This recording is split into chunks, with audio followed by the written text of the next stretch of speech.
Oh, yes, indeed. Ladies and gentlemen, boys and girls, outsiders of all ages, it's 8:30 on a Wednesday night. Bring your beverages, alcoholic, non-alcoholic, maybe both. Maybe it's water and some alcohol. That's how I'm doing it.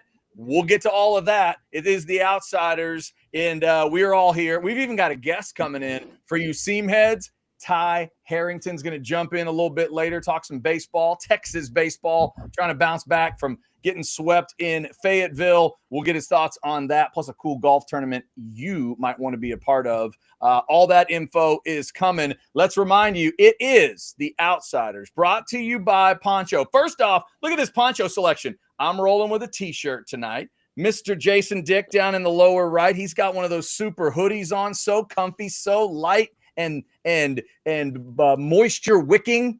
Just an incredible hunk of look at that hood. The hood can totally cover your face if you need that to happen. It's not great with a backwards hat and headphones, I'll tell you that much. Right? It doesn't work. But usually is perfect. And then if you want to go with the straight up poncho, you can do it like Bo Edge. Now we should tell everybody tonight, Bo is filming the show through some sort of hourglass or sandpaper, or that's what it is. This is being done through 60 grit sandpaper. And Bo Edge, ladies and gentlemen, in a poncho shirt. Well, the looking glass does not do the Bird Island justice. It's a great shirt. Yeah. Perfect to wear anywhere. Like you went Bird Island. Well, you can wear it fishing. You can wear it to work. You can wear it anywhere you want. Bird Island is perfect. Is everything okay over there, Bo? It looks like did Mrs. Edge burn the burnt orange Homer casserole? It looks a little smoky. I don't know what is going on with the lights in we'll call it a studio, if you will. Yeah. I don't know what's going on with the lighting, but we're going to persevere and keep on trucking, and I'm going to be in whatever color this is. Yeah, Bo's going to persevere, but I'm just going to give a quick shout out to one of our partners. This is what looks like is going on over at Bo's place. This is what it looks like. Shout out to Rogue Shop. Shout out to Rogue Shop. Hope they're having a good night. All right, we also want to show you some more poncho shirts because it is headed up towards Father's Day as we're talking. And you want to do a little father-son shirt combo? They got some really cool shirts for the kids. And we're going to play Who Wore It Best. Look at these shots of these kids. Oh, my God. They're like models already. You got the calf scramble up top. You got the bluegill. My man has got the fishing technique going. How about the Lone Ranger, fellas? I mean, the Lone Ranger's got it going. What is that kid like? 6 tops? He was like a model. And my man with the dog over here with the young buck, just no notes. No notes. Well done, Poncho. PonchoOutdoors.com. Mention Orange Bloods Live or the Outsiders when you order. All I know, Chad, is that you, my friend, I can tell that it's been a while since you've had a young child in your house. Now you have a child that goes and gets honor rolls and does great things. That young man is nowhere near 6. He's probably not even half of 6. That's like a 3-year-old in a saddle. Okay. Yes. Like, of that whole read, the thing that stuck out to me was, what is he, maybe 6? No, he's not that. No. He's not even that. And he's like, he's got the model, he's got model skills going on. Well done, the Poncho guys. Got you some, shirts for the kids. I'm even worse on that, as I have and won't have any children. And so I look at them and I'm like, they could be 6, they could be 16. If any one of them asked me to buy them beer, I'd be like, you're probably close enough, right? I'll take care of it. No problem. There you go. Hey, Chad, Can you put that back up for a second? Am I crazy? The young buck here, that's my guy. He's got a dog. I like him. Maybe I just miss him, but does that look like a young Quinn Ewers? I feel like that's... It does kind of have a Quinn Ewers vibe going a little bit. Yeah. That is a little bit of young Quinn. Right, you know how I can tell is because he's got happy feet. All right, not pictured there, but he won't set his feet. I know that. Just couldn't resist, could you? I knew there was you could feel that there was a joke coming. All right, shout out to Jason, Poncho as we get started. I just want to warn Jason. It's going to probably be about 3 years from now at his compound out near Manor. If you wake up and your grass is burned 2-3-1, just know where it came from. That Quinn's doing well in the NFL. Get it on. I hope so, man. We welcome everybody starting for the Dolphins and rocking and rolling. Your yard will say 231. We welcome everybody into the chat. S. Roan wants us all to know, just calm down. He's here. S. Roan is in the chat. Also, our man Chris Bennett is in the chat with a little puff pass, Bo. Exactly. We will, Chris Bennett, hang right there for us. We got something special for you right out of the block here. Let's introduce the outsiders to you. Up top, your upper left is the quarterback. It is the Mock 5. It is Chance Mock. Chance, before you do what you're going to do, tell us what you're drinking tonight. What sort of beverage are you enjoying? Well, tonight I'm enjoying. It's actually I don't know what the brand is. I won it at a golf tournament because I won the long drive, and with that I got a bottle of whiskey, and so I'm drinking whiskey and water. It's a beautiful thing. Ooh, it's very delicious. Very delicious. And water. Nothing wrong with and ice. You got that? Whiskey, ice, and water. Yeah, there it is. You're living out an AC/DC song. That's fantastic. From Have a Drink on Me. Whiskey, ice, and water. Well done. All right, Chance, before we move on, I know you have something special that you want to do for our man, Chris Bennett, because he was nice enough to send you something. So let's have it. Yeah, so I got home. I've been communicating with my boy, Chris Bennett, on the Twitter sphere. And I told him if he found one of those cards, and I hate to touch it, because you know it's so valuable. Because this is number 491 of 899, the Chance Mock rookie card. Look at that!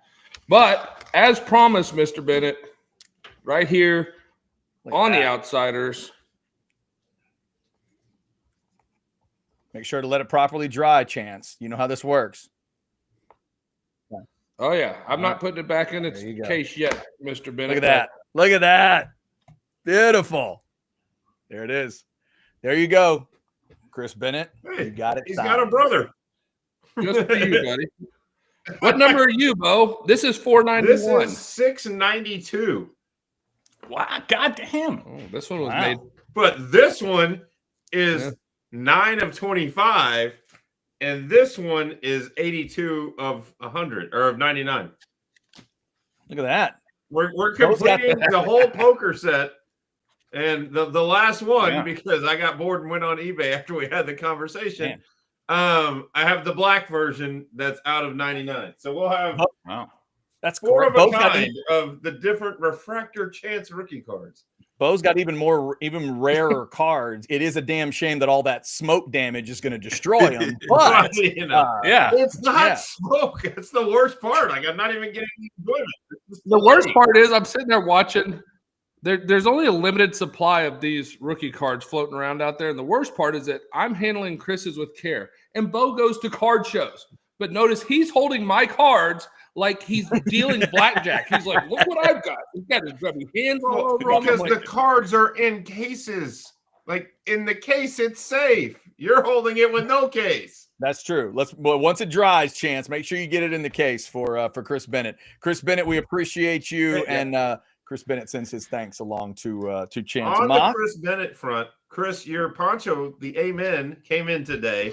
So it will be shipped out from a UPS store this week by me. So you not only are you going to get a package from Chance, you're going to get a package with a hat like this one and your poncho shirt. Very nice. All right. Chris Bennett. I'm going to continue the something and water theme. I'm going with the Deep Eddy pineapple vodka with just a little bit of water. Neat. We're going to do that tonight. It's going to be a little neat evening.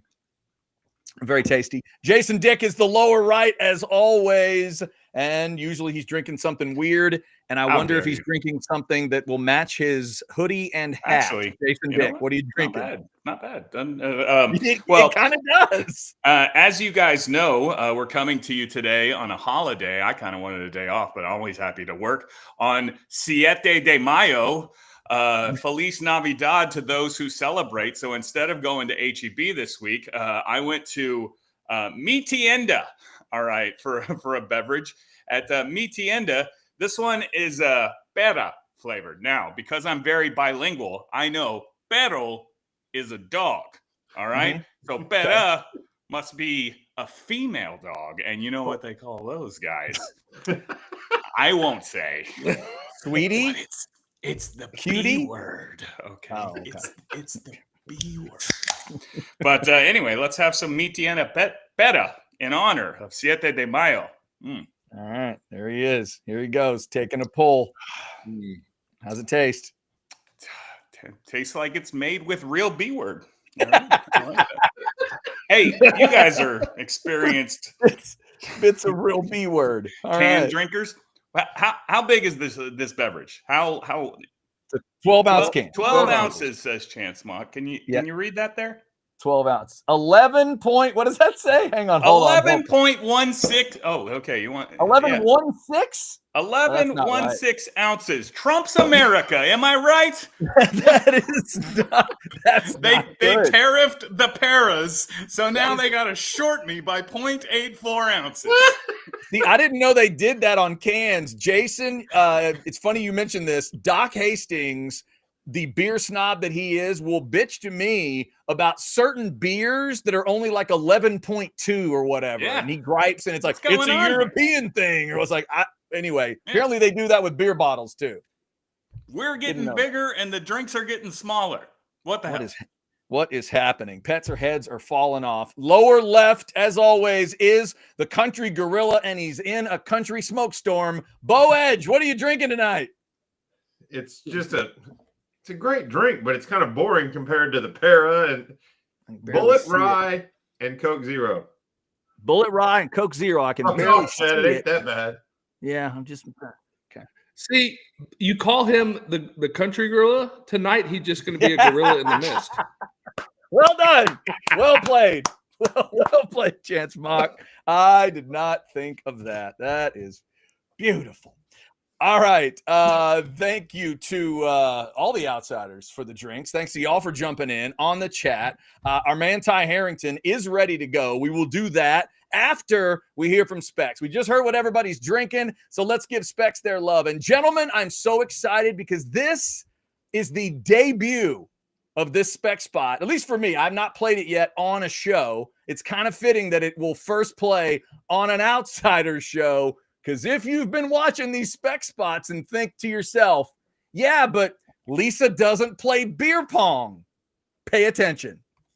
Texans know for selection and lower prices, it all starts at Specs. No matter what's on the menu, we've got you covered.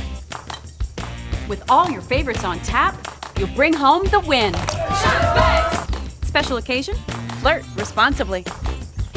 Boots on, drinks up. The fun starts here. Shout Specs, low priced, amazing. Here's to you. There you go. My new favorite commercial. Lisa's playing beer pong and dancing in boots.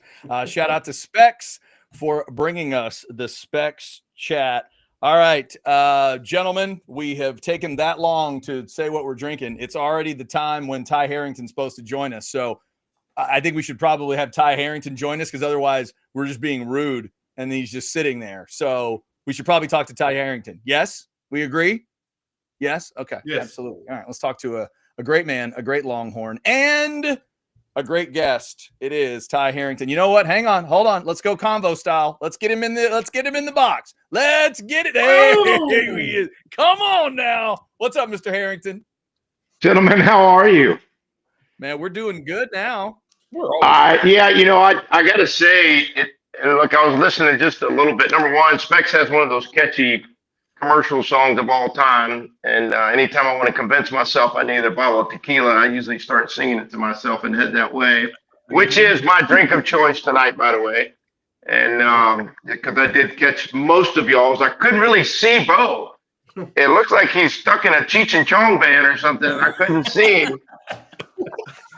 I have tried everything. I don't know what the hell's going on with the MacBook and the lighting. So we're just running with it now. It works. Smoke. That's all right. You don't have to explain anything to us.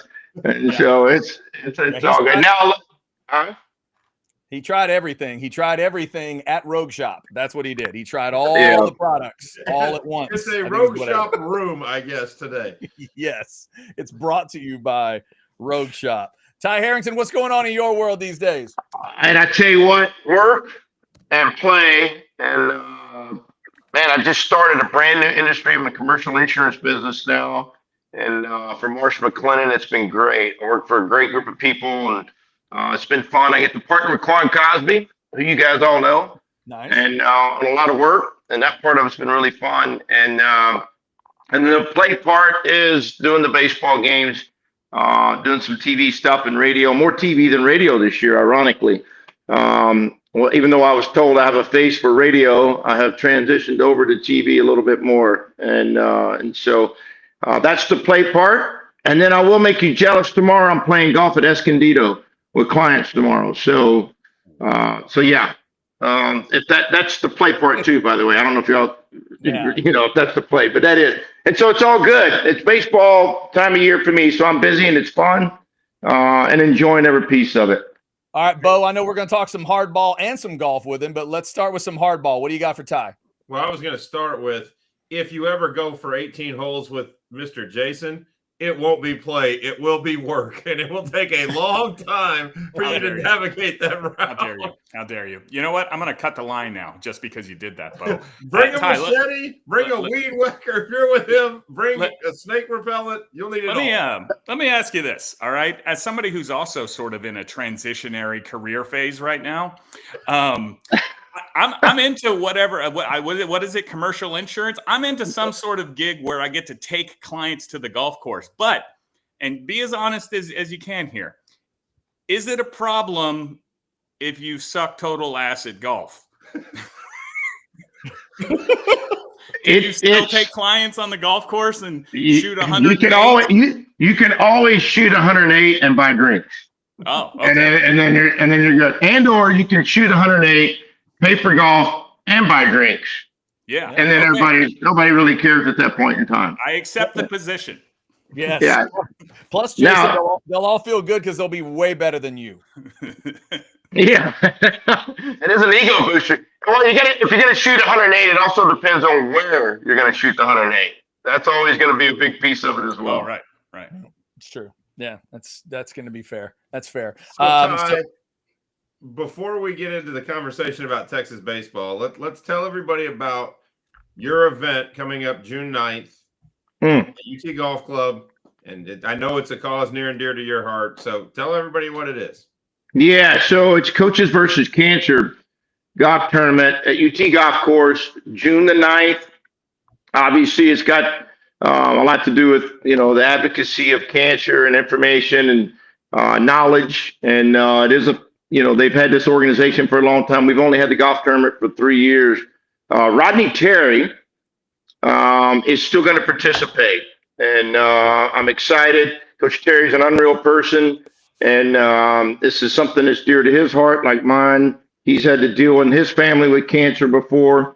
And so he is still going to participate. He was, he was brought in 2 years ago into this after Coach Beard left. And so anyway, he's still going to be out there. So it's a great tournament. UT Golf Course helps put this on. They do Steve Tremere. You guys probably all know him. Great Longhorn, unbelievable person. Does an incredible job at UT Golf Course as well. And so it's going to be a lot of fun. And it's one of those things that it does go for a good cause, similar to what you guys do.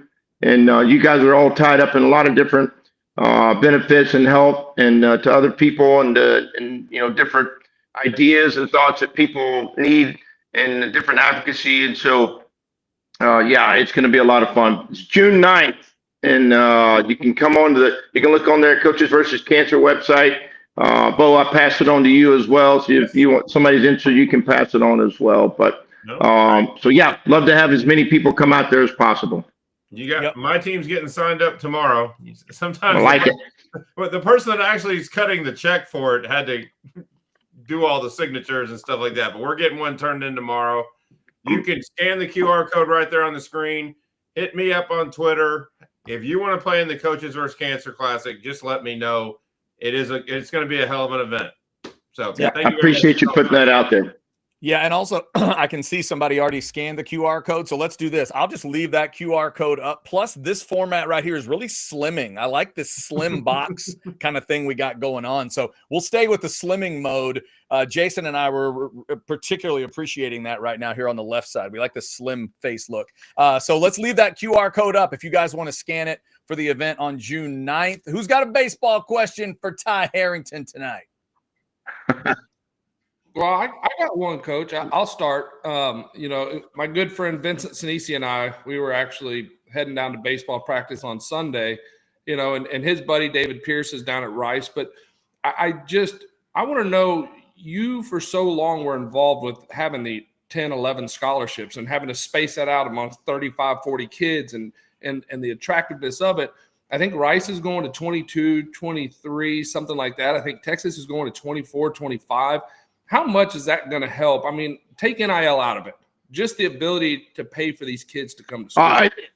Chad, that's an unbelievable question, right? So a lot of people don't know, dating back to the history of the scholarships, baseball scholarships. Now, when I was in school back in the dinosaur days in the 80s, it was 15 scholarships, and then it went to 13, and then it went to 11.7 per NCAA rules. And so for college coaches, we were trying to manage, a 27 man roster, which was the number of allowed you could have on any type of scholarship on 11.7. And you start dicing that up, it gets thin. And, the average scholarship was books, tuition, and fees. That was what you went after a lot of your guys with. And if they were better arms and better pitchers, you would books, tuition, fees, and a stipend of $150, $200 a month or something like that. And trying to make that 11.7 stretch out so you could fill a roster of quality players. And it was a challenge for everybody. And on top of that, if you were at a good program, you were managing whether you were going to lose guys to the draft or not. And so you were going to find out that, hey, I lost so-and-so and, this guy, that guy, my current team or the incoming class. And so it was, managing rosters was a baseball coach's nightmare. It would keep you up as much almost as losing games at different times and just trying to make sure you didn't go over or, whatever it may be. And so this is going to make a significant difference because it becomes a numbers game of when you walk in, like when they walked into your house, they said, you're going to get a scholarship to Texas. You knew what it was.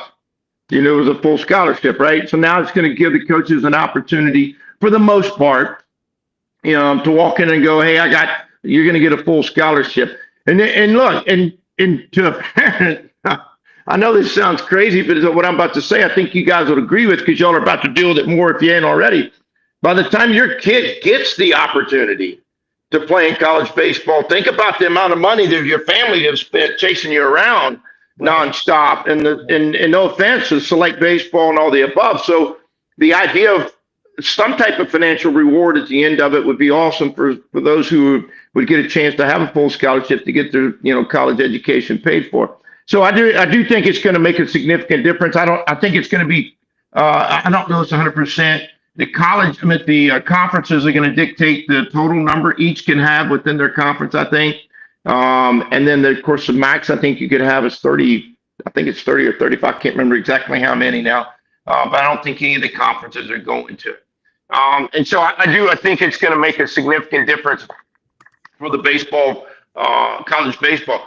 Now, having said that, the NIL piece can't be left out. I'm sure it'll come up in different conversations possibly tonight. But the NIL piece is a tremendous asset and ability for baseball players. They're not on the high end of the NIL, but if you start looking at, teams that win national titles and teams that go to Omaha, if you they would give it out, if you captured what they're making in NIL or what they paid out in NIL, I bet it's significant for certain players. And, it's the way college athletics is today and the way it's going to be until, the House bill or some other things start to, change pieces of it. Ty Harrington joining us. Ty, let's talk a little bit about this Texas team. Mike Tyson used to say everybody's got to play until you get punched in the face. Texas certainly got punched in the face in Fayetteville, but we know what they'd been doing before that. Talk to me about how you think they're going to respond. They got Florida, they got Oklahoma coming, and obviously bigger things after that. What did you make of the series in Fayetteville, and how do you think this team bounces back?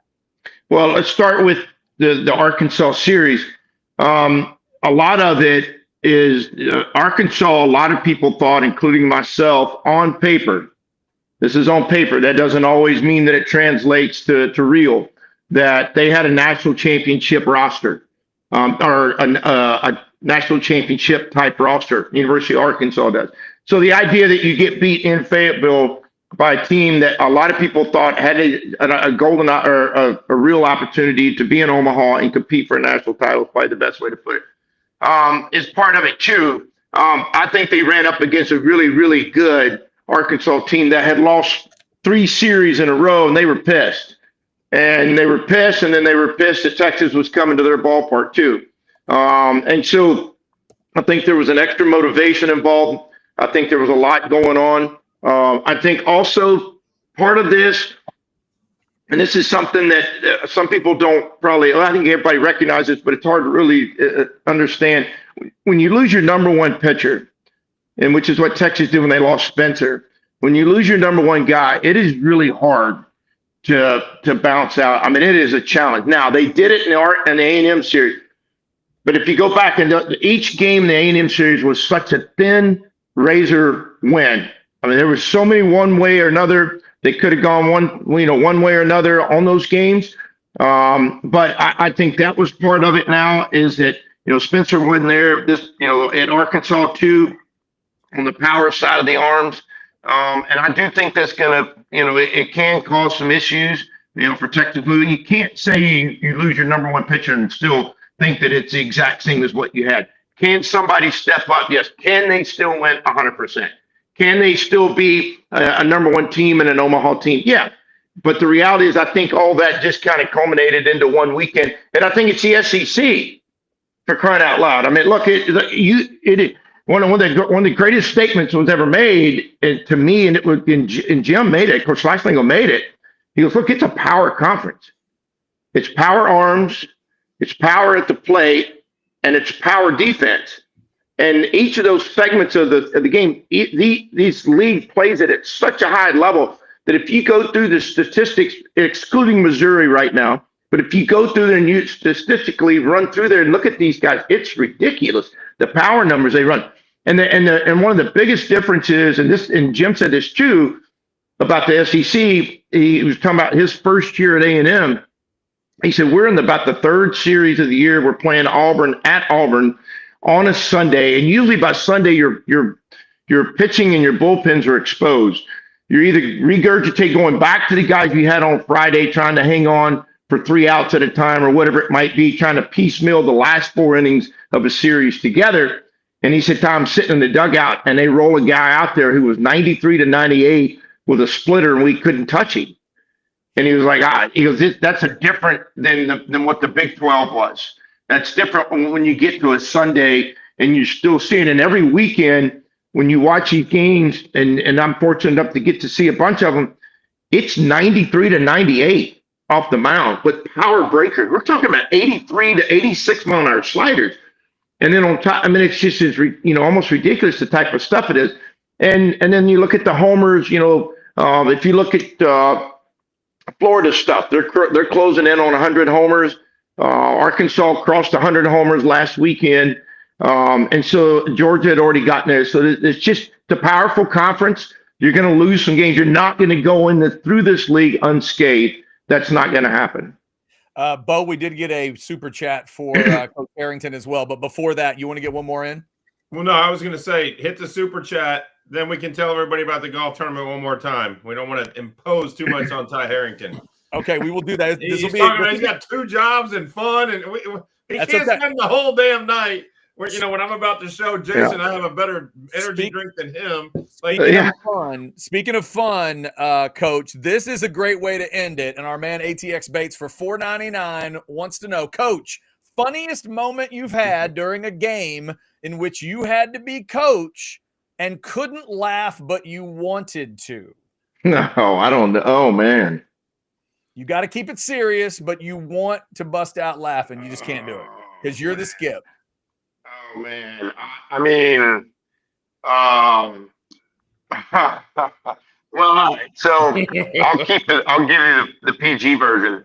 Okay. And the best I can. I certainly had no idea going into this we were going to talk about this, but I was coaching. I'm going to leave out where, and just to protect the innocent. And but no, I guess it doesn't matter. It was Texas State.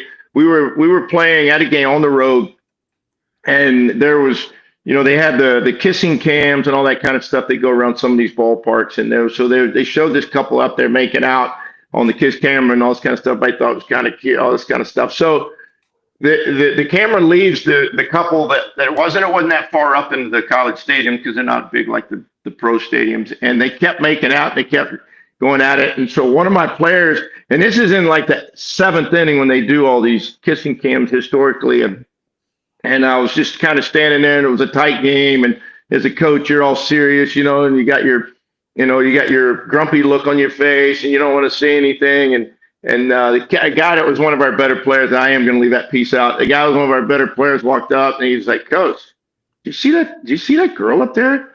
I was like, "Yeah." He said, that's Joe's girlfriend. And then,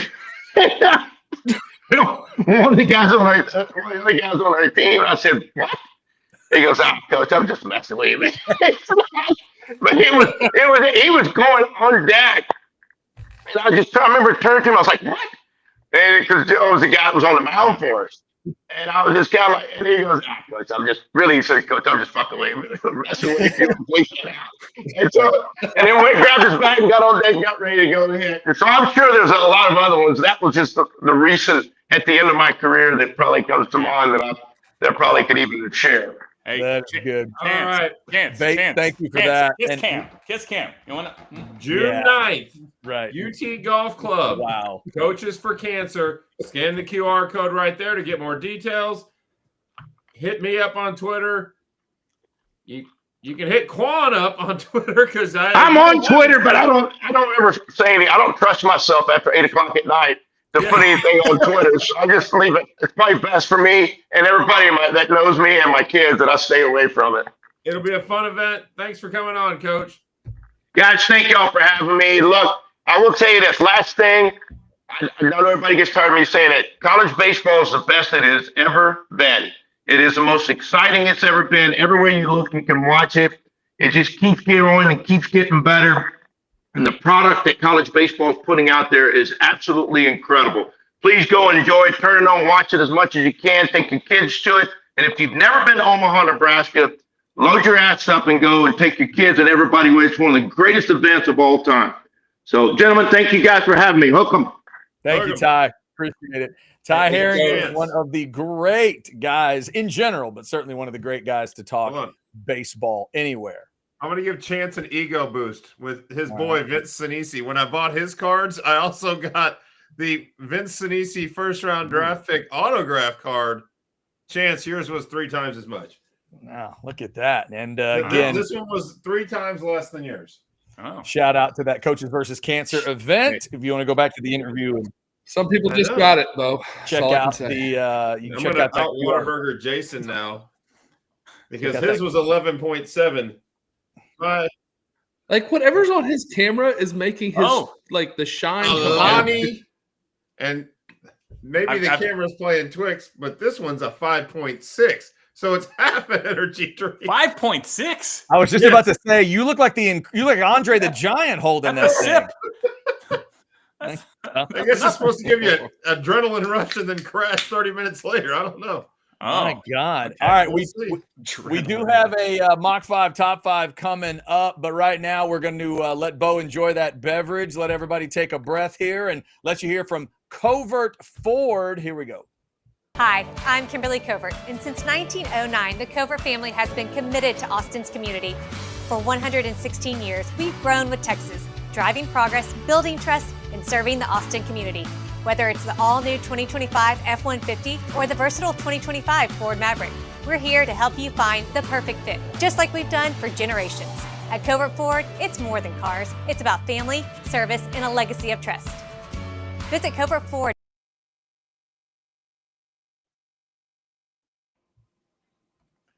All righty. Thank you all for jumping in the chat tonight. If you send us a super chat, it will go right to the top of the list. So I will leave it up to Mr. Mock. Chance, do we jump right in to the Mock 5 top 5, or would you like to talk about Texas's actual quarterback room, which is kind of the theme of the overall show tonight, supposedly?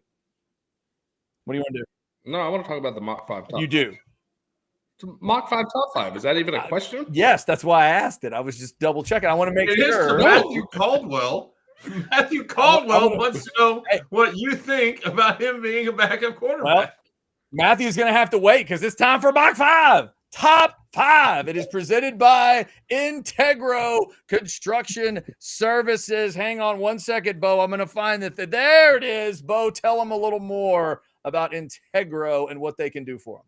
If the last few days' weather didn't show you that your roof is susceptible, that your house could have issues in rain, wind, hail, it's still coming. There are more storms. They don't stop.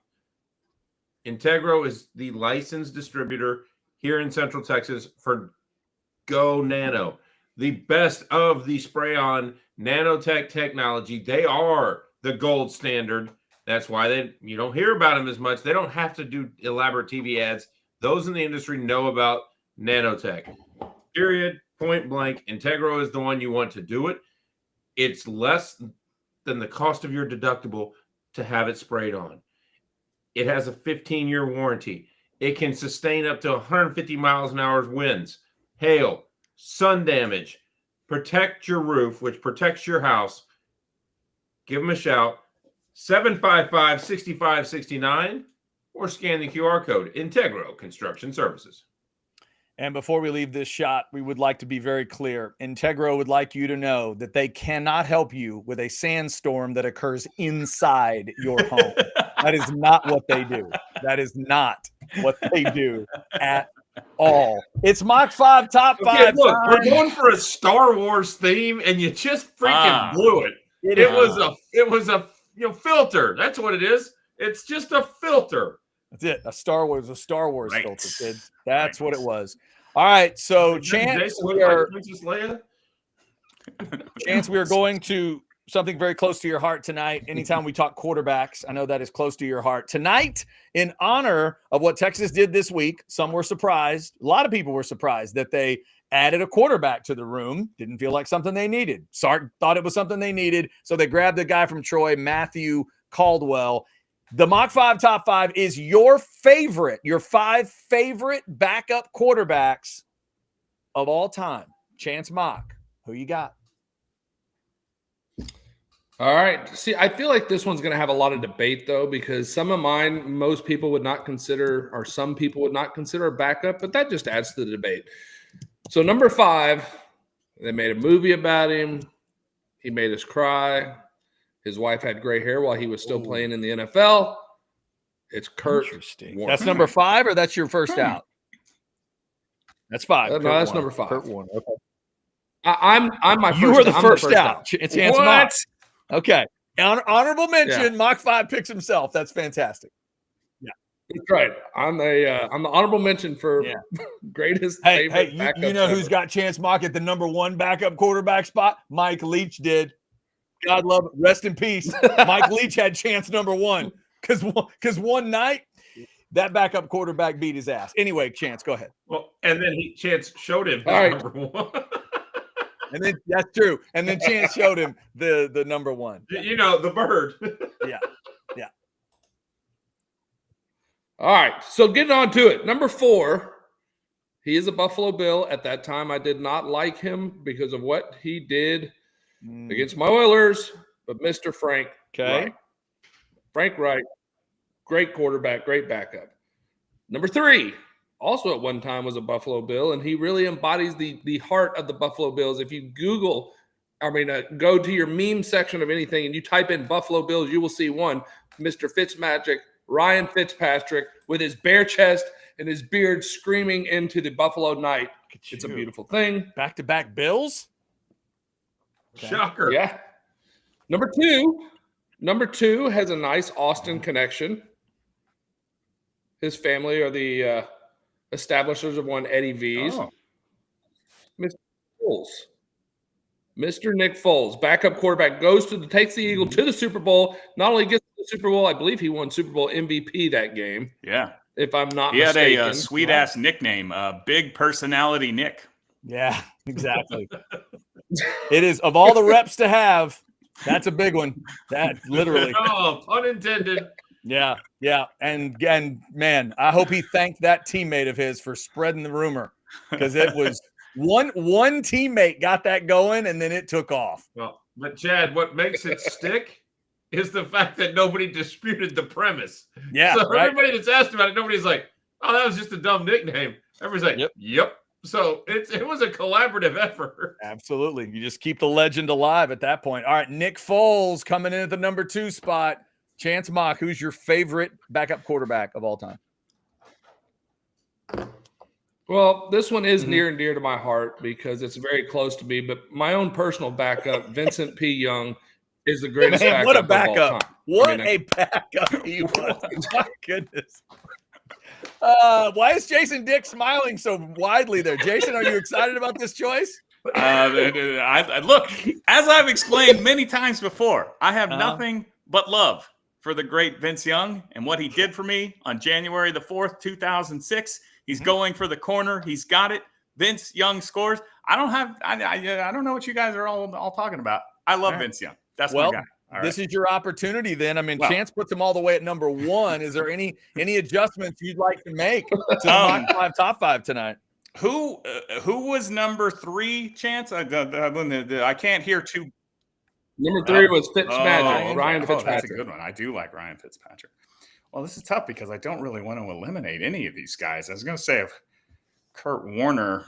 I used to do this joke on the radio about him and his wife having the same haircut, but then I found out there was some cancer involved, and so I was like, "Well, I can't do that one anymore." So we're gonna cut that one out. I don't know why you guys come to me. None of my guys ever make the goddamn list, but I'm gonna do it. Okay, I have to do it. All right, I'm cutting your man Frank Reich, Chance. I'm sorry. Reich is out. Okay, and my favorite and perhaps best backup quarterback of all time is Arch Manning. All right. Arch Manning, ladies and gentlemen, who sat quietly for 2 years while an inferior football player was out there slinging the rock. He didn't say, "Hey, coach, look at me. Come put me in. I got it, all the stuff. I got a big arm. I got the big legs. I got the big family." He didn't say any of that stuff. He said, "I'm a good teammate. I'm going to wait." And now Quinn is gone. And when in the history of college football has a player just before he's even really taken the field, when it's his job, become the Heisman Trophy favorite and the likely number 1 overall pick? Actually, it happened just a couple years ago with Tua Tagovailoa.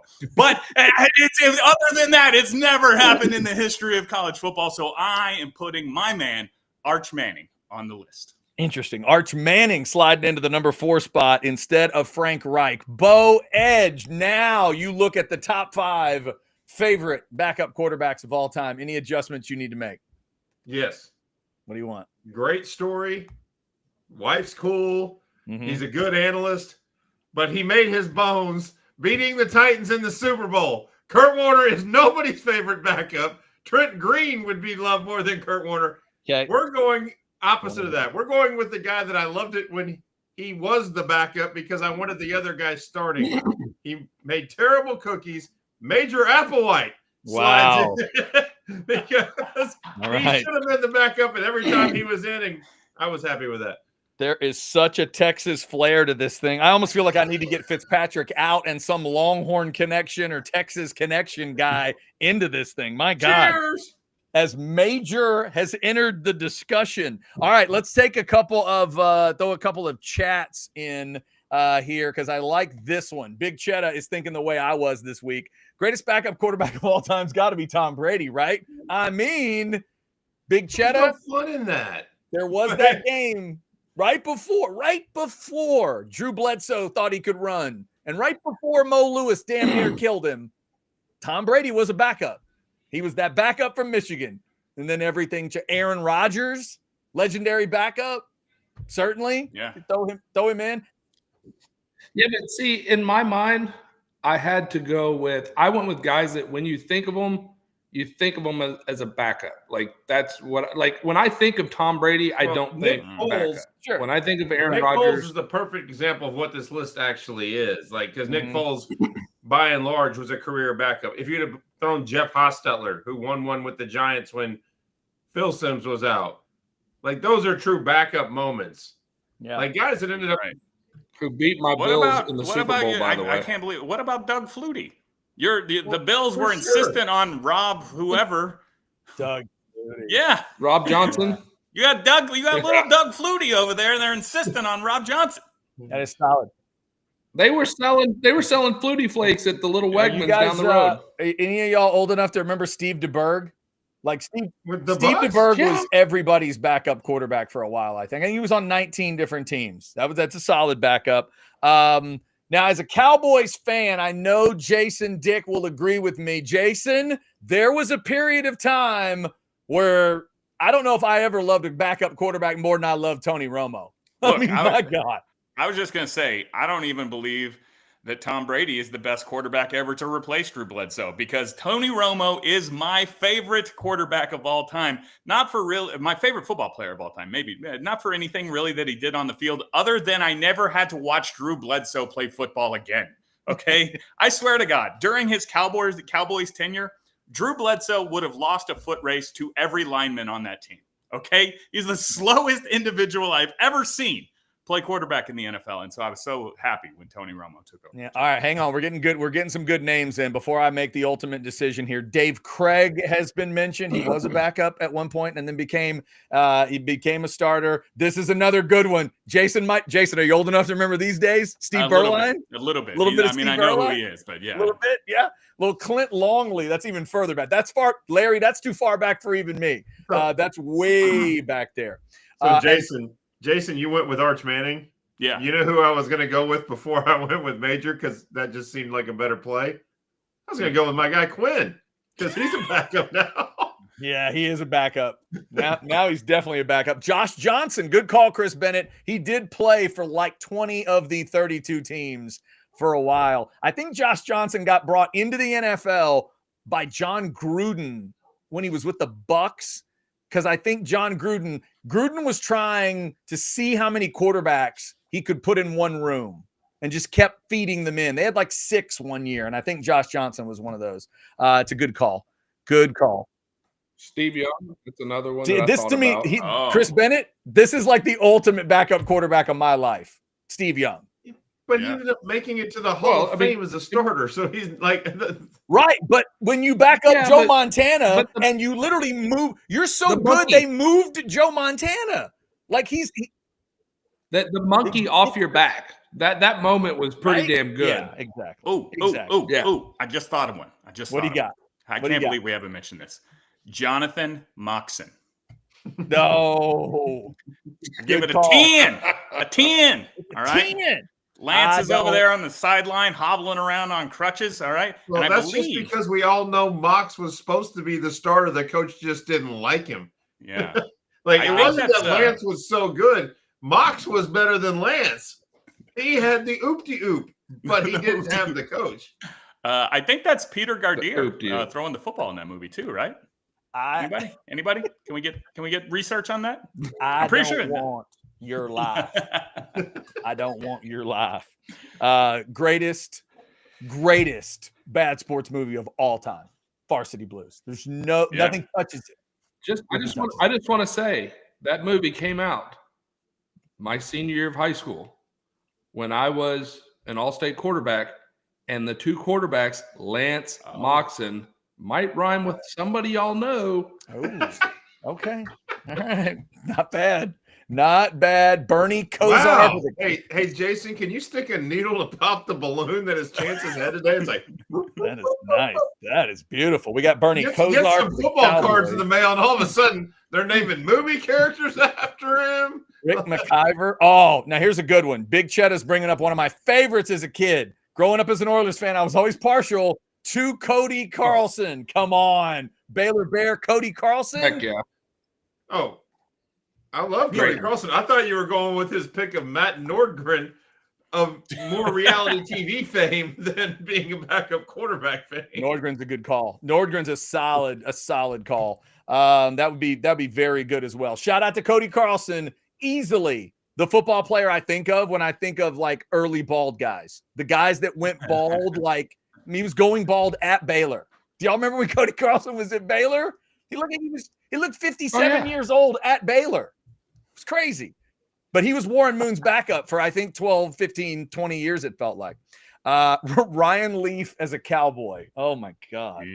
That is crazy. All right, so here's what I'm going to do. As the arbiter of truth here, I'm going to give this a total Texas flair. Chance, I apologize. You put 2 bills in. We're ultimately going to have to take them out.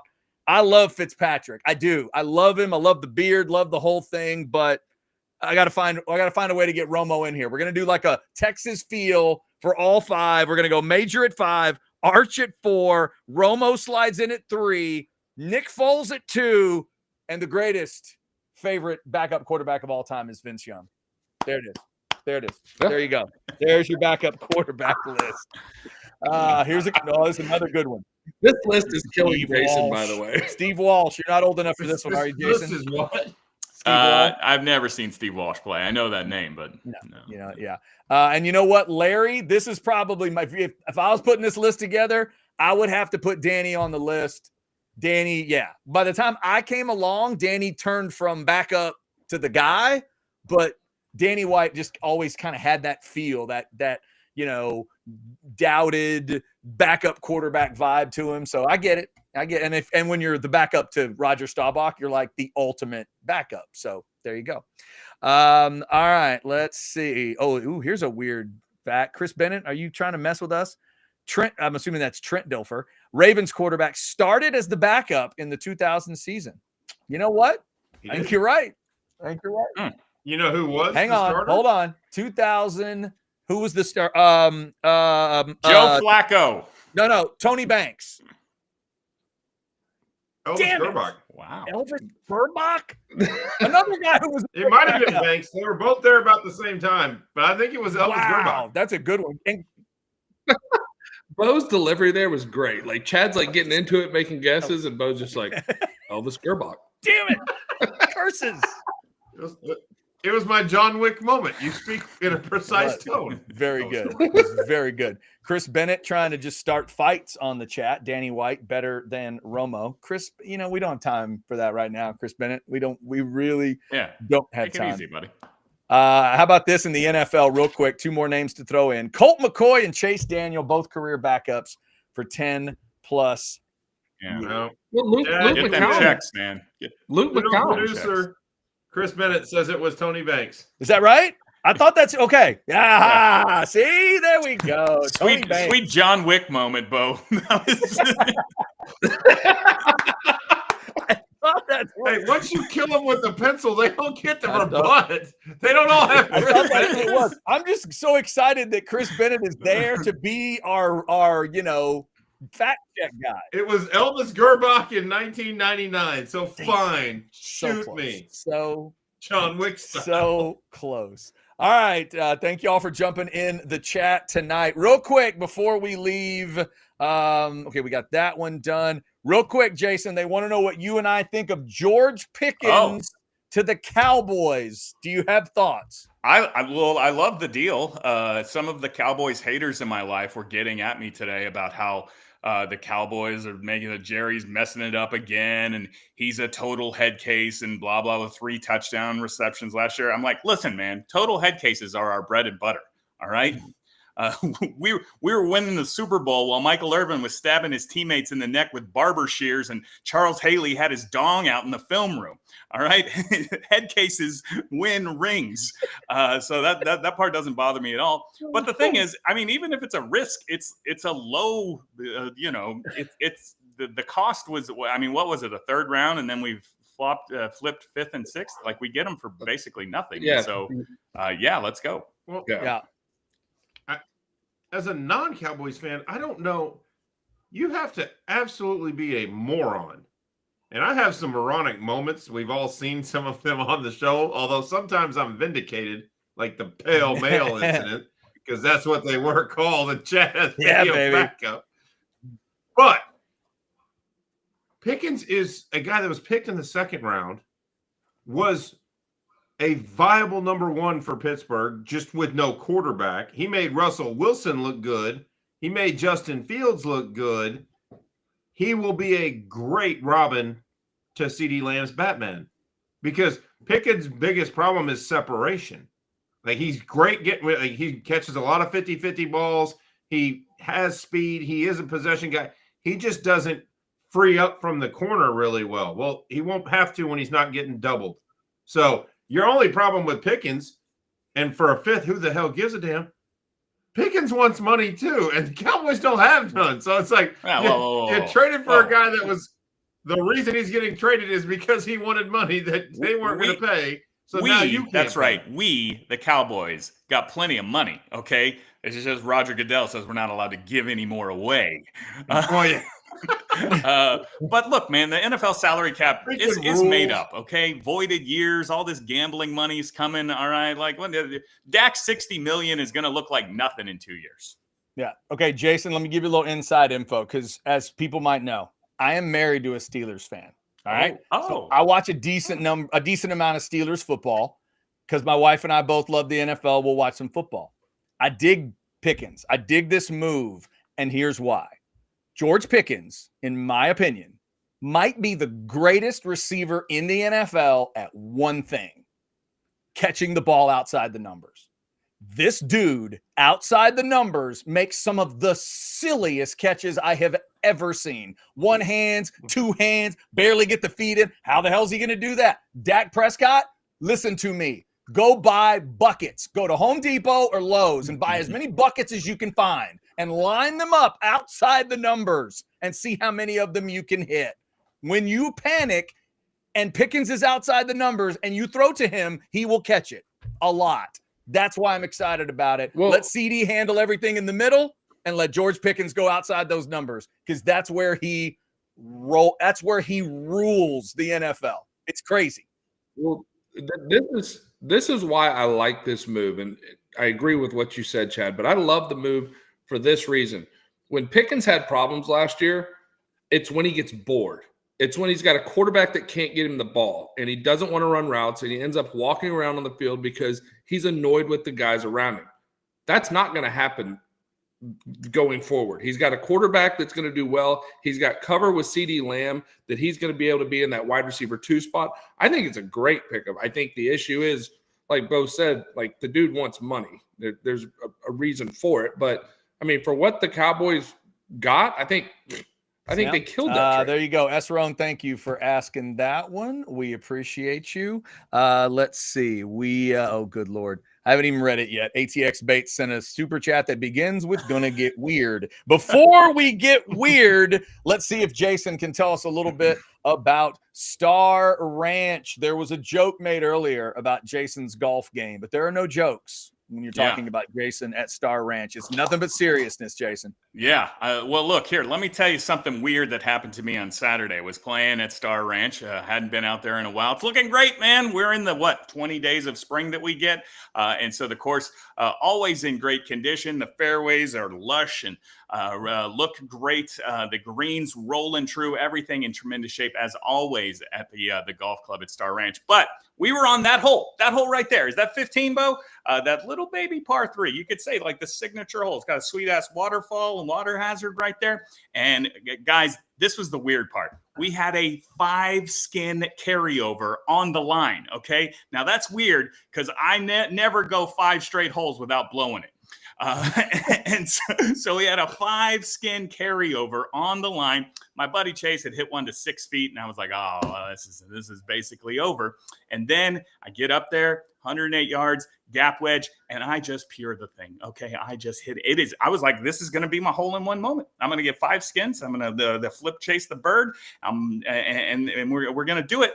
And the ball is tracking, and then it just plops right in the water hazard right there, but not in the pond, guys. If you could zoom in, you'd see there's a pond, but then there's like a second shelf, just like a little trough. Okay. It went in the trough. I hit it over the waterfall and still in the water hazard. What in the hell? That is my epic tragedy told in one story. But it is a great place to go play golf. I guess I should have taken a pitching wedge and taken a little off of it. I'm a weak man. But it's a great golf course for all skill levels. That's what I always like to tell people, is that you're going to have a lot of fun out there. Call them 252-GOLF to set up a tee time, or scan the QR code right there to get more details on the golf club at Star Ranch. Take one more club on 15. Just one more. Missed it by that much. You know what I'm talking about, right, Bo? Like there's a little... There's exactly a what you're little... talking about. They built that little retention area so people didn't lose all their balls. I'm not kidding. They built that little decorative feature to where if you came close, you could scoop your Provy out. They didn't want people with their ball retrievers on the See, that's hole. exciting, Jason. So, you're working your way up. You're now to the balls receivable section of that hole. You can go get them. Oh, right. Jason lives in the balls receivable. That's I starred in that movie one time. Yes, exactly. And the camera quality was about like Bo's room tonight in that movie, I think too. All right, guys. ATX Bates wants to get weird. Here we go. $4.99 super chat. Gonna get weird. How the hell does Ketch admit he's never eaten enchiladas? What's the most famous meal you've never eaten? That did happen today. On House Divided, what? Jeff Ketchum all of a sudden says he's never eaten an enchilada, never even tried an enchilada. His whole life, he claims, couldn't believe. He went to McCallum, Dart Bowl was right there. They had legendary enchiladas, but somehow he didn't have them. So let's go around the horn here. Jason, why don't you start? Is there some typical food? Is there a food everybody's supposed to try and maybe you've never tried it? Well, first of all, no shade to the big boss man, but Glass Houses, I understand. He's not the most slender man. Jeff has never had a goddamn enchilada. Living in Austin, Texas, what does he order when he's at Tex-Mex? What is happening? He was in Waco first. He ends up in Austin for all that time. He's now in the Houston area and Chance's neck of the woods, the woodlands, that part of the world. Like all three of those areas have enchiladas. I know for sure. I've had enchiladas in all three of those places. I understand. Okay, so the famous meal that I've never eaten. I'm not the most picky. I've tried most things. Yeah, me too. Let's see here. Cocaine wouldn't count. You know what? I was just talking to somebody about it today. Blue cheese, I have never had in my life. All right. Blue cheese. Okay. Blue cheese, because it looks and smells like what food that has gone bad looks and smells like. I'm like, this needs to be thrown away. You have ordered this and are eating it fresh. This looks like it was prepared 10 days ago. See, Jason, that's how I feel about sauerkraut, but I've tried it. I've had sauerkraut in my life. I know I don't like it, but I've actually had it. Yeah. Unlike Ketch, who's never had an enchilada. Chance, is there anything you can think of you've never had that's pretty ordinary? Okay, so I'm a huge nerd when it comes to trying weird new things. I loved watching the show with Andrew Zimmerman, Bizarre Foods. It was freaking awesome. It was great. But the one thing I've never been able to, they bring it back every so often, and then people go nuts on it, and I look at it and my skin crawls, is the McRib. That's fantastic. Yeah, you've never, not one bite. You've never, not one taste. Okay. No, I don't see a rib in there. Like, what is that? Never a bite of the McRib. You stamp food into the shape of a rib, much like you do with chicken nuggets. But I started chicken nuggets when I was younger. Fantastic. So for a good portion of my life, I had never had a Big Mac, but I've since had a few Big Macs. Bo, anything you could think of that you've never had? Well, just to piggyback on the McRib conversation, you said you've haven't had a McNugget. I'm fairly certain that the McRib is the same crap that's inside the nugget, just in a different packaging that looks like a rib and slathered in barbecue sauce, because it's the same consistency and tastes the same crappy way. You've eaten one? Huh? You've had one? A McRib? What is the McRib supposed to be? Is it pork? Is that? Yeah, it's like Yeah, a it's pork supposed to like be rib meat. boneless pork. They literally have it in the shape of the rib. No, I've seen it, except but for I it's just meat. was like, is that a beef rib, a pork? I like it. No, I think You put enough onions, pickles, and shitty barbecue sauce. the you boneless can get it down. pork patty is the best way I would describe that. I can't think of anything. I've never had mine are all like fancy. I've never had caviar like the way you're supposed to eat caviar, but I can't think of it. I'm like Jason.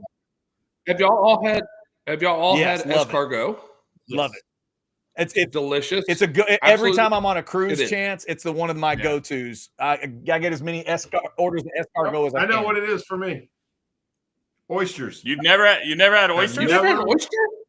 Never have. Bo, Never will. Bo, I had not had oysters. I could have said oysters, except in like 2019 when my dad and I went to Athens to see A&M play at Georgia. We went to an oyster bar, and I decided, let me try oysters for the first time. So I've literally had them one time. Wasn't my favorite thing, but I've tried them. I will eat oysters all day long. They are my favorite. Lots of horseradish, lots of tobacco. No, I did it. it. There's not many things that I won't eat. Obviously, I mean, even Jason's looking over here going, "Dude, you could slim down a little bit." But just looking at an oyster makes me want to go on a diet. Like that's all. Like, Okay, real quick, our man Chris Bennett is missing out on a delicacy. I've never had a McDonald's filet of fish. Chris Bennett, do yourself a favor, brother. I don't know what you're waiting really? on. Get over there. What are you talking? Extra tartar sauce, though. Get extra We just tartar sauce. trashed the McRib, and now we are team filet of fish. I've never had one of those. I have not. Had that. I grew up on cheap breaded fish. I could eat it all day long, Jason. All day. Okay. Cod. Hey, so no. Every time I hear about a fillet of fish, this is all I can think about. My son had a couple buddies spend the night, and they were probably 12 years old at the time. And I go upstairs, and there's about 5 of them passed out, and they're got pallets on the ground and everything else. And I said, "It's all right, guys. I'm going for breakfast. What do you want?" And this young man named Ethan Beasley sits up, never opens his eyes, and goes, "Chick-fil-A mac and cheese." I said, "Well, wow." I said, "Well, okay, bud." I said, "It's Sunday. Chick-fil-A's not open. Anything else?" And he goes, "2 filet of fish." I was like, "No, I'm going for donuts and kolaches, and that's all you're getting." Okay, who at 8:30 in the morning says, "Hey, you know what? Fish? When the time comes, Chance, somewhere off in the future, I want to be partying and then working a hangover with that dude." That sounds like that guy's gonna have it all figured out. Oh my God. Hey, you know what? To broaden Bo's horizons on oysters, which I kind of agree with Bo, like on it's in the same filing cabinet as blue cheese, and that like it shows up and it's like, I feel like this was just at the bottom of the sink. What is this? But delicious in my opinion. You know what we need though to get Bo going? A Mick oyster. All right. Dude. I don't know if that's gonna work. You from McDonald's, you go through the drive-through, you pass on the McRib, and you get a McOyster. The McOyster. Yeah, no McRib, no McNugget. Oh go for the my God. McOyster. You figure out a way to make that happen, Jason. I will Randy is try. calling me Chad Fish Sticks. Randy, I ate a lot of them as a kid. Fish sticks with ketchup, just get out of my way. It's all I needed. Did you ever melt cheese on top? Oh yeah, Chad? did a little bit of that. Yeah, I did a little bit of that. Oh yeah. I mean, yeah, as many fish sticks as I've had. I'm not gonna say it. ATX baits. I'm gonna try this next time. Dip it in barbecue. I'm assuming you mean the McDonald's barbecue, like the McNugget barbecue sauce. Yeah. Oh yeah. Hey, that McNugget barbecue sauce. My son has taught me to dip French fries in it. Yep. So, Chance, it's unbelievable. And that's why the McRib holds water, because they use that barbecue sauce to layer. There the is McNugget no other meat. barbecue sauce on the planet that tastes exactly like that barbecue sauce. None. Like there's no other barbecue sauce that tastes like that. So Bates, I'm gonna try it. I'll try that next time. All right. We've gotten into a weird fillet of fish conversation, which is very outsiders, and it is your fault, ATX Bates. Thank you so much. All right. Before we do anything else, let me show you guys some last stand hats, and I'm going to ask the guys which ones they are interested in buying. Gentlemen, These are your choices right here. New arrivals. If you're going to buy one of the new arrivals, what do you want? Do you want best, gooder, frontwards or backwards, womp, better, or the champion? Oh, wait, not Ohio. You don't want that. I'm sorry. Now you know we're not doing that. It's an Ohio shirt. I didn't know it was an Ohio hat. Look at that. See? That's why you click on it, kids. It's called the mother-in-law hat. Do I not get it? Yeah, I'm not sure what that. Somebody's mother-in-law must be a Buckeye. Okay, so which one do you guys want? If you have to have one of those other 4 hats, which one are you ordering? Yeah, I was gonna say Womp seems like fun. You want the Womp? Chance? Yeah. I don't like the ones with the upside down letters so give me the Womp. All right, I think Bo's interested in the Womp. And of course, if you scan here, we've told you all these other schools, little UTSA, maybe a little Texas State. Ty Harrington was on with us tonight. Of course, has some Texas State connections for him. It's where my kid's going to be going to school. She's going to be a Bobcat too. The Last Stand stuff. I love that Buffalo logo. The Texas, this one here, I think this would be the one. Right? If I'm going to get a Last Stand hat tomorrow, I'd either go that way or that way. These two right here. Love them. I think either one of those two would be good because I could wear it in Buffalo too and look like I'm from Texas. There you go. My Perfect bills. idea. Perfect idea. Got TCU, SMU, Texas Tech, literally schools. You're not going to find my school. You can scroll all day. You're not going to find the Aggies. You will find Tarleton. You will find SFA. And of course, for all of our friends that love UTEP, no, not quite. Not quite yet. All right. Damn. So close. So close. It's a shame. It is. I just want one. One day. Just one. You know what? Just put a koozie up there. Yeah. It doesn't even Come have on, to be a Last hat. Stand. Let's get it done. Let's get it done for the miners. Let's get it done. Let's get it done for all of those miners out there. All right. So we do have we had a little bit of a quarterback story at Texas. I think Jason may have a dick move for us before we get out of here as well. But real quick, gentlemen, Matthew Caldwell is his name. He was at Troy last year. Before that, Gardner-Webb. Before that, Jacksonville State. That's not setting up a joke. Those are the actual 3 schools he's played at. Now he's coming to Texas. So give me y'all's thoughts on this. Bo, I'm going to start with you. What does this say to you as a Texas fan? Does this cause any concern, interest? Like, what was your reaction when you saw they're bringing a quarterback in through the transfer portal? My reaction was that Sark is not 100%. Well, it was a twofold reaction. One, it tells me that Sark thinks this team can win a national championship, because the only reason you would do anything that could even possibly disturb that room is if you thought it was a necessity to have. And if you're going to do that, you wouldn't do it on a team you didn't think was good enough. So that's the first part. I think this means Sark thinks he has something that can, be the one with his arms in the air at the end. It means that he doesn't have enough confidence in the guy that's been there or the young guy coming up, KJ Lacey. If Arch Manning had a significant injury, they have too many lapses, too many inconsistencies.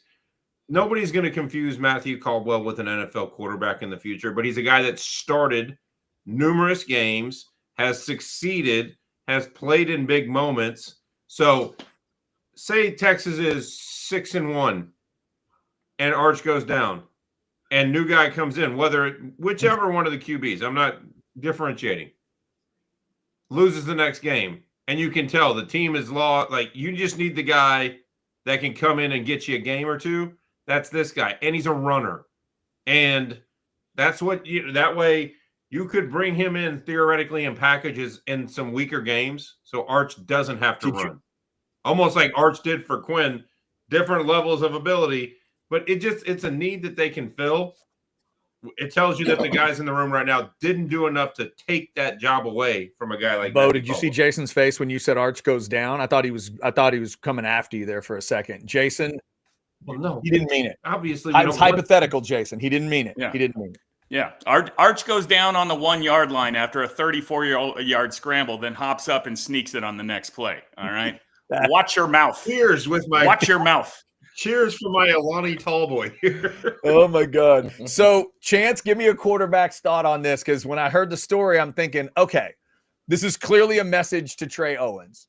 I want you to tell me, is the message to Trey Owens, you better fight for this job? Or is the message to Trey Owens, you may have just lost this job?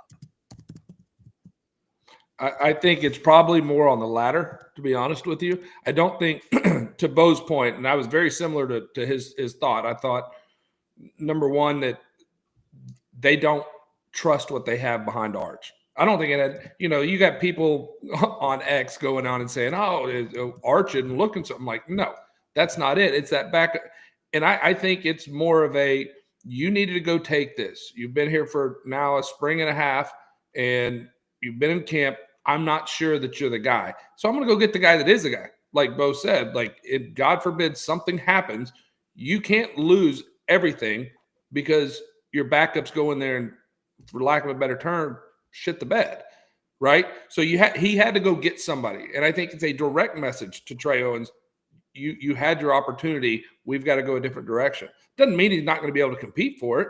It doesn't. That could, but the direct message is there. You didn't show me what I needed to know to trust that if something happens to Arch, you can lead this team. Well, and let's be real. There had to be a financial aspect to it. Matthew Caldwell, left Troy for a reason and had a couple other places he's going to go on. Texas threw some money at him, and a lot more money than Troy was going to be willing to throw at him. And for him, this is a career advancement move. He's never going to be an NFL guy. He didn't come here to be a starter. He came here because we paid more than anybody else. Let's be real. He came to Texas not for opportunity, but for money. So that also means if Sark and the powers that be were willing to pony up that much extra money for a luxury backup quarterback, it really has to tell you how they felt about Trey Owens in spring ball. Like, they are not ready to roll into a championship year with Trey Owens as their backup. Okay, you guys want to be real? Mm-hmm. Matthew Caldwell came here from, what'd you say, Troy? Give me the whole rundown again, if you could there, Chad. He was at Troy. There were 2 years at Gardner-Webb, and then before that, Jacksonville State. Okay, Jacksonville with the Gardner with Troy. Matthew Caldwell knows his future is not in football, all right? And now he gets to go to UT for 1 year and leave with a degree from the University of Texas, okay? We call this pulling a JT Daniels. I might mess up the schools, but if I remember, JT Daniels was at USC, not bad, transferred to Georgia, I'm going to say downgrade, then West Virginia, big downgrade, but finished at Rice. He has a degree from Rice, a prestigious academic institution. So, I don't know. Matthew Caldwell, is he going to get 6 credit hours from the University of Texas? But he will walk across that stage and hang up a diploma.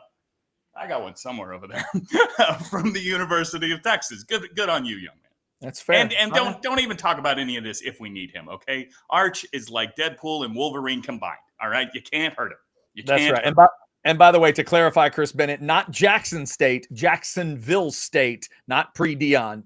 Jackson State was Deion. Jacksonville State is where Rich Rod was before he made his way back to West Virginia. So Jacksonville State is where he played. All right, let's see real quick. This one from ATX Bates. Wonder if Trey Owens was indicating to Sark he was going to transfer because he's stuck between Arch and KJ. I don't know. That will be the interesting, because I don't know when the next, I don't know how long Trey Owens is willing to sit. But if he's how would this logic work though, Bo? That doesn't make sense to me. What do you mean stuck between Arch and KJ? KJ's a true freshman. If Trey Owens had progressed the way they wanted him to progress, he is the no doubt backup right now as we're speaking.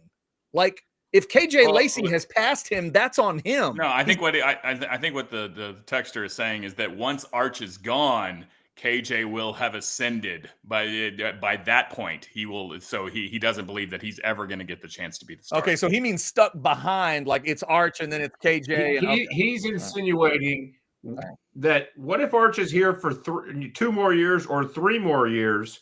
You never know what can come up with. And sorry, Jason, I'll bring it up. An injury could take a season out of play, and Arch decides to come back to play his senior year. Whatever the scenario is, KJ Lacey is seen in the public sphere. KJ Lacey's the future after Arch. Trey Owens is the placeholder that came from Cyprus, and nobody knows who the hell he is. He's just a big, strong guy that can throw it hard. They don't know. So if you're Trey Owens, and all of a sudden, all the stories are about KJ Lacey's athleticism and Arch, and you're just the forgotten man, you might be looking for a new home. Bates, thank you so much for throwing that chat in. All right. Before we head towards wrapping up, I realize we haven't played this in a while. Let's see if it'll still play, because I think Jason Dick might have a dick move of the week. Let's see if Ketch can fire this scream up for us. Come on, Ketch. Bear dick. Did we get the whole thing? Did y'all hear it? Did y'all get the whole thing? Yeah. Okay. Oh yeah. Good. All right. Dick move of the week. You need to get somebody to dub in. I like enchiladas. I like This is unbelievable. enchiladas. I really now wouldn't you feel honored? Now I feel like I want to go eat somewhere with just Ted. to say, let's take him on an enchilada date. All right. Yeah. And it's weird. I've been to a Mexican food place with Jeff Ketchum. It's not like he refuses to go or never goes to those places. I've literally eaten with him at like in fact, that's about the only place we eat. I'm thinking of 2 or 3 different meals. They're all at Mexican food places. And he just never ordered enchiladas apparently. So, well, we're going to have to take him to Ponchos and just keep the flag on rolling and just have him bring all kinds of enchiladas. That would be a great way to start him off, Bo. That would be great. Start him at Ponchos. Good call. They still have Ponchos in the Houston area, Chance? Damn it. We're too old now. We don't get to Too raise damn the old. flag Hey, anymore. Chance, the night that the Waxahachie Indians won their only state title in football, that's where we pigged out. That's where we went to celebrate. The Hastings crew. That's a whole The different kind of Hastings hangover. crew went to Ponchos, and that flag went up and down all night, like the Indians went up and down the field on A&M Consolidated. I can see the independent thinker that is Doc Hastings coming up with a way for that flag to just start rolling and never stop. If you haven't lived till you've seen Doc Hastings go to work on some chili rellenos at Ponchos, look out! Look. Hey, I've never had that. I've never had a chili rellenos in my whole life. All right. There's something. Look, that's not an enchilada, but fair. It's not an enchilada. I'm just saying it never appealed to me. It never looked like something I should try. So I've never tried that particular thing. All right, Jason, the dick move of the week. What do you have for us? Okay, my apologies if somebody queued me up one, because I have not told any of you guys about this super secret. Your guy last night was at the dish for the Longhorns and the University of Lamar High School, whatever they are, because I was like, look, this team is #1 in the country and might win the national championship. I can't go the whole season without seeing them. And versus Lamar, I don't need to see a good game. We'll come back to that in a moment. I don't need to see a good game. As a matter of fact, if these guys just, beer league softball blast on them and run rule them, that would be tremendous. Also, the tickets on SeatGeek, section 5, row 5, $6. I was like, can't beat that to see the #1 team in the country. You know what? Now that I think about it, double dick move. SeatGeek, the tickets are $6. The fee was $9.71. How the? I mean, I know people complain about the fees all the time, but how can the fee be 150% of the actual cost of the ticket? It's not a fee, Jason. It's a tariff. Doesn't seem to make sense. Isn't that why? Hang on. Isn't that why Kid Rock went to the White House and they signed something? Can we get that in effect, please? Can we get Kid Rock's thing working on all tickets, please? But let's talk about this baseball game. I don't know if you guys saw it, because I can't imagine this thing was televised. I have never seen a baseball game with this many walks. All right. Now I can't tell you the last time I watched a baseball game, 9 full innings. I guess it was last night. That's not true. I left after the 5-run 8th. But God damn, did that take a long time? Particularly, let me tell you, I had to look it up. Lamar, they got 4 base on balls from the Longhorns. All right. But they surrendered 16 base on balls to the God. Longhorns. Again, I don't watch baseball games, but that's a lot, right? It had 20 walks total in a whole game, both teams? Yes, 20 walks total. And as a matter of fact, a little bit on the Longhorns because for a while there, we had 3 hits, okay? A little blooper, Texas leaguer, a bunt, and an infield single from the football player. And so I'm sitting here watching this. I was like, this is the number 1 team in all of college baseball. But you know what? I'm going to say I blame the Lamar High School University pitchers for their inability to throw strikes. I thought I was going to get to see some batting practice blasts, but none of that. So Lamar, dick move. All right. There you go. Throw the ball over the plate. How hard is it? That is bad, is what that is. Let's see. Let's clean off a couple of chats. Randy says Chad raised his flag often. Extra honey for sopapillas. Yes. Yeah, exactly. Nice. Sopapillas. Oh, my God. Sopapillas at Ponchos. Chance Mock, how many sopapillas have you had in your life at Ponchos? Give me a round number. God. 50? 55? No, we're going north of 68? 50. Easy. 72? 69. There Nice. it is. Nice. Did your Poncho's location have the ice cream machine where you could go serve yourself the ice Yeah, cream? but it was always Never had ice melted. cream. Well, that's I'm what too you old for that, Bo. You put the sopapillas in the ice cream, and then when it melts, you had an awesome cinnamon You know what, toast Chance? crunch. That's those kind of people close down Ponchos. That's what it was. Us civilized folks went to Ponchos before they had it. Soft serve ice cream. Sopapillas were enough. And then they decided to add soft serve ice cream. And these animals went in. The country gorilla went in there and ruined it for everybody. That's what happened. You ruined Ponchos. Thanks, Bo. Thanks a lot. I can't raise the flag and order 6 flautas because of you. Thank you so much. Well, just go to your local Elgin establishment and bring your own flag. And then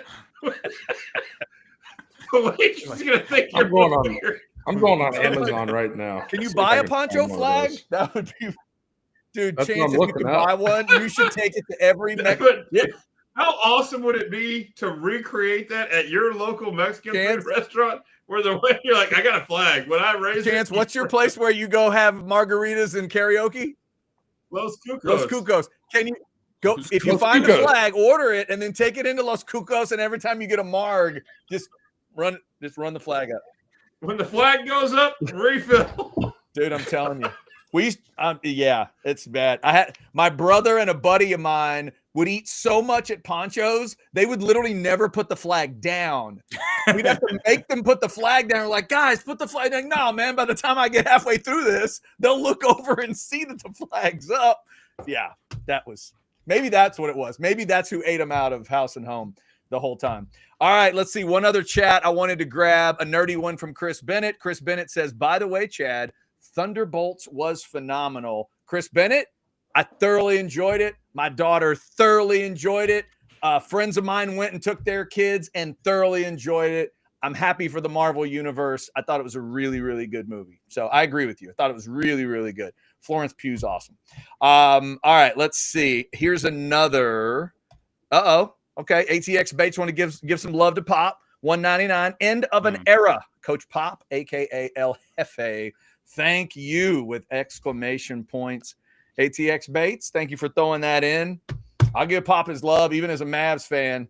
If he ain't the GOAT, he is in that discussion. Mount Rushmore, for me, Mount Rushmore of NBA coaches easily. I would say of coaches altogether. Like I might think be right. of any sport, he's the best. As a Spurs season ticket holder, I will tell you guys that I love Popovich, but this is good news because, well, first of all, the man 76 clearly has health issues, and I hope that he is able to function as the team president.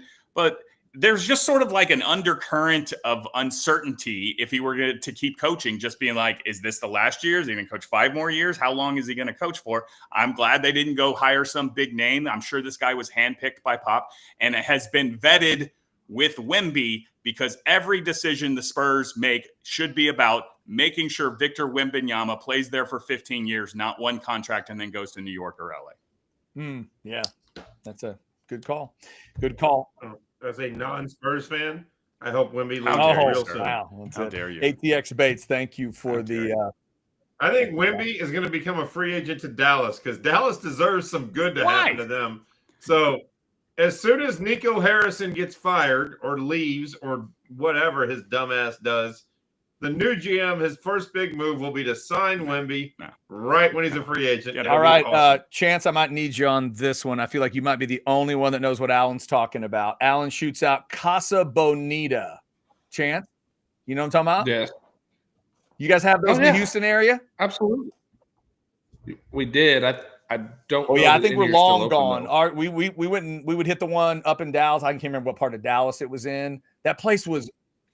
God, I love that. Perfect Mexican food place for kids because it was like a big. It was almost like a Chuck E. Cheese, but without like games and stuff. It was spread out. It was like a maze. There was just weird tables everywhere. It was like Fraggle Rock without the Fraggles in there. And we loved going to Casa Bonita. I don't know if my parents enjoyed it, but we did. We loved that place. By the way, Big Cheddar, I'm not a Mavs fan. That was just making a joke, and it wouldn't be a trade. It would be free agency because he wanted to get out. I'm a Rockets fan. We're perpetually terrible, and nobody wants to come be a free agent for us. I'm the Mavs fan. No. I'm still trying to process Luka, so thank you for that. All right, let's see. I think we're almost good. We have anybody else have any business to conduct? I know we're going to tell people about the fundraiser again for Hoodoo Crawfish. Anything before we get to that? Everybody good? Nope. That's all right, good Bo. Let's tell them about this one more time. Hang on, let me find it for you here, sir, because it is coming up this weekend. Correct? It is. It is Saturday at the Lucky Rabbit. If you're not familiar with Jonestown, Lago Vista, Liberty Hill area, it's right there, 1431, the Lucky Rabbit. It's not very far from town. It's a beautiful place, large, spacious outdoor area. It's going to be good weather. Go out there. Have some crawfish. Doors open at 10:30. It's a benefit for the family of Brandon Rogers, who was tragically killed a couple months ago with some kids that were doing drag racing near the toll road. Terrible story. He's got a wife and two kids. They had a small farm outside of Lampasas that we don't know what's going to happen with it, but they can use your help. How about you go eat some crawfish? Hoodoo Crawfish is donating 100% of the proceeds to the foundation. The cornhole tournament will start at 1 o'clock. You can go throw bags. You can have some fun. They're going to have live music, great beer, good atmosphere. Go out to Lucky Rabbit for the Brandon Rogers fundraiser. Definitely thinking of that family tonight. Go back, check out those QR codes and help them out. The event is this weekend. Before we wrap up, another reminder, it is The Outsiders, brought to you by not Ponchos, fine Mexican food, but Poncho Outdoors, the incredible shirts we tell you about. Here come those young men again. Don't forget, they've got the kids shirts. You want to do a little kid combo? Look, here's who I'm talking to right now. I'm talking to those incredible moms out there who have the husbands and the sons, and they're out working, and they're out there getting dirty, and but they're ripping up their shirts, right? They're in cheap ass shirts, they're tearing them up, and you've been thinking, why can't I find a quality shirt for both of them to wear? Well, dadgummit, this is your opportunity. Plus, you get cute pictures of them wearing the same shirt. There's the dad version. There's a kid version. Look at these incredible shirts. The Young Buck, the Lone Ranger, the Bluegill, the Calf Scramble, and that's a drop in the bucket from all the choices that they have. So go to ponchooutdoors.com. Ladies, you'll thank me later. Orange Bloods Live. Mention The Outsiders when they ask how you found out about it. It is a great, durable, long-lasting shirt. Comfortable as hell. They'll love it. You'll love it. Poncho, the kids' shirts, the dad shirts, dogs and calves not included, and saddles. You do not get that with an order of a Poncho shirt. But you know what you might get, depending on what you order? Might get one of these bad boys. You might get one of these super comfy t-shirts. Jason's rocking one of the great hoodies. Check those out in all kinds of different colors, including camo. Bo's got the Bo went with the Bird Island. Yes. Are we enjoying it? Did you model it for your wife yet? Did she like it? I did. And well, she actually picked it out when she saw it on the show a couple of weeks back. She goes, you need to get that one. By the way, y'all both have 2 shirts. Well, Chad, you have 3 because you have a t-shirt as well. and your gift boxes are just sitting here waiting for you to come out and pay me a I visit. got to come get the Billy Bob. It's a 10. It's a 10. I got to have the. You're not as sophisticated as Chance or Celebrity Light, who gets his own code so they can ship him to the world. No, I don't have the code. I just have the Billy Bob code, which means I have to come get it. But I got to make sure I get the Billy Bob at the purple with the mother of pearl snap. I got to have that in time for graduation because my kid's graduating from Elgin. And we. By the way, between Chance and Cody and Alex, they mess up their code at least once. One of our shows text me the code doesn't work every single month. Like, the code is simplistic. What do you mean as hell, and all they do is change the they date. input it wrong? But no, every month. Code Come on, doesn't Chance, work. what happens? Like I thought you were into the details. You know every play. You're out there repping it. What's going on? No. In fairness, my text on my phone is big so that I can see it because I'm getting old. Yeah. And so the code came across with a dash in it. And so because the code was too long. So it was dashed by the phone, not by part of the code. And I kept putting the dash in as the code. Okay. All right. Hey, I just want to high five Chris Bennett, who is apparently getting his poncho shipped to him. Chris, you should know that Bo makes me and Chad go all the way to his house and hang out with him, pretend like we're friends for 15 minutes before we can have our poncho. Well worth it, though. Incredible product. You don't even pretend for 5 minutes, but that's okay. We have a bond that goes beyond anything like that. Chris Bennett lives in Seattle, Washington. So I'm not going there, and he ain't coming here. He won a contest for it. I am not a master of geography, okay? But I feel like Manor is almost as far from your house as Seattle, Washington. Okay? I mean, they're like, this is like this. Let me put it into a diagram that works for you. Manor is as close to Seattle as you are as close to becoming an NFL quarterback. That's fair. That is fair. And shout out to Chris Bennett in Washington State advising everybody to get to a Ponchos and wear a Poncho shirt. It's a good idea. It's a very good idea. I think that's what we should do. So get your Poncho shirts ordered. They'll send them right to you. You don't have to go to Bo's house. Just go to ponchooutdoors.com and make sure you tell them that the Outsiders sent you. Like our buddy Mark said that it's showing that Arlington and Fort Worth have Ponchos still. So like, I'm really feeling like I need to just take a road trip and go to Ponchos. Like, what are you in town for, buddy? I'm here to raise the flag. I'm gonna raise the flag. See, they got a hotel across the street, and I'm gonna eat this and take it. Chance, like, I'm here to raise the flag, and they're gonna think it's like a political statement. It's like, oh, really? Is there a protest march downtown? No, we're going to Ponchos. I'm gonna get some sopapillas. What are you talking about? What are you talking about? All right. Also, before we get out of here, let's flash it up one more time. That QR code for the Coaches versus Cancer event that Coach Harrington was talking about. It's June 9th. Is that right, Bo? Did I hear him correctly? June 9th at UT Golf Club, right out there by Steiner Ranch. There you go. More info at that QR code. Just click on in. We appreciate those of you that have already done that. And obviously helping out a great cause there with the American Cancer Society and Coaches versus Cancer. Thanks to Ty Harrington for joining us. Thanks to all of you for jumping in. I see over 600 of you in that Specs chat as we get ready to close up. And a big shout out to our favorite backup quarterback of all time, Vince Young. He's our favorite of a lot of things, but he's also tonight our favorite backup quarterback.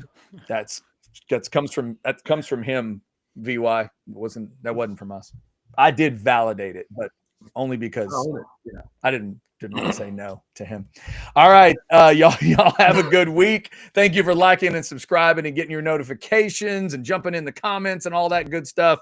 Check out all the great content at Orange Bloods Live, and we'll be back next Wednesday at 8:30 for another edition. Until then, we are the Outsiders. We have had enchiladas, and that makes us legitimately worth a shit.